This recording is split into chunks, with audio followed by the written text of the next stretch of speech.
Hi hello friends, welcome to Kiruthaviyan. இப்போது 1 kg PRAN எடுத்து நல்லா க்ளீன் பண்ணியிருக்கோம்.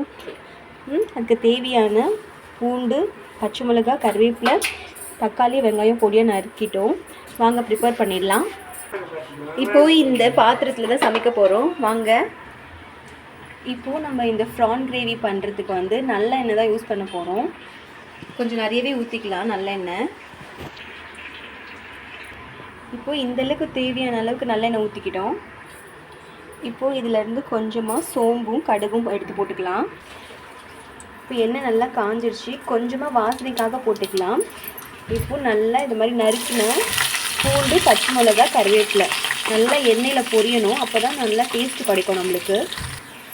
இப்போது பூண்டு நல்லா ப்ரௌனாக வதங்கிடுச்சு. இப்போ பொடியாக நறுக்கின வெங்காயம் போட்டுக்கணும். வெங்காயம் இந்த மாதிரி நல்லா பொடியாக கட் பண்ணிக்கோங்க. இல்லைனா அரைச்சி பேஸ்ட்டாக யூஸ் பண்ணால் நம்மளுக்கு கிரேவி நல்லா கிடைக்கும். இந்த மாதிரி பொடியாக கட் பண்ணும்போது நல்லா எண்ணெயில் வதக்கணும். நல்லா வெங்காயம் ப்ரௌனாக பேஸ்ட் மாதிரி வதங்கணும். நல்லெண்ணெயில் செய்யும்போது நல்லா வாசனை கமன்னு வர இருக்குது. கண்டிப்பாக ட்ரை பண்ணுங்கள் ஃப்ரெண்ட்ஸ். இப்போ பாருங்கள், வெங்காயம் நல்லா கோல்டன் ப்ரௌனாக வதங்கிச்சு. இந்த நேரத்தில் நல்லா ஃபைனாக கட் பண்ணி வச்சுருக்கிறேன். நல்லா ரெட்டிஷாக இருக்கிற நாட்டு தக்காளி வச்சுருக்கேங்க. அதான் நல்லா நம்மளுக்கு கிரேவி கொடுக்கும். இதையும் போட்டு சூப்பராக வதக்கிடலாம். இப்போது பாருங்கள், இந்த வெங்காயம் தக்காளி நல்லா வதங்கி எண்ணெயிலேருந்து பிரிஞ்சு வருது இல்லையா? இந்த டைமில் மசாலா போட்டுக்கலாம். கொஞ்சம் மிளகாத்தூளும், சிகப்பு மிளகாத்தூளும், தனியாத்தூளும் போட்டுக்கலாம். நம்ம பச்சை மிளகாவும் போட்டிருக்கோம், அதனால் காரம் கம்மியாகவே போட்டுக்கலாம். அதுவும் ரெட் சில்லி ரொம்ப காரமே கொடுக்கும். கிரேவி கொஞ்சம் திக்னஸ்க்காக நம்ம கொத்தமல்லி தூளும் போட்டுக்கலாம். இப்போ பாருங்கள், இந்த மசாலா ஃபுல்லாக எண்ணெயில் நல்லா வதங்கிடுச்சு. இந்த நேரத்துக்கு நம்ம எடுத்து வச்சுருக்கிற ப்ரானை போட்டுடலாம்.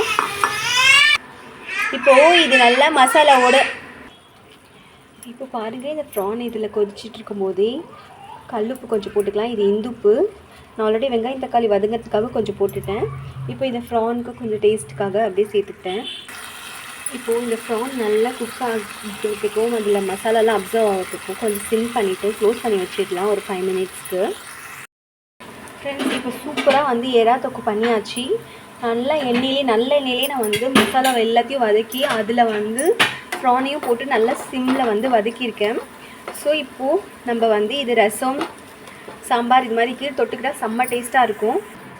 ஃப்ரெண்ட்ஸ், கண்டிப்பாக இது மாதிரி நீங்கள் சமைச்சு பாருங்கள். செம்ம டேஸ்டியாக இருக்குது. ஒரு ஸ்பூன் சாப்பிட்டு பார்த்தேன்.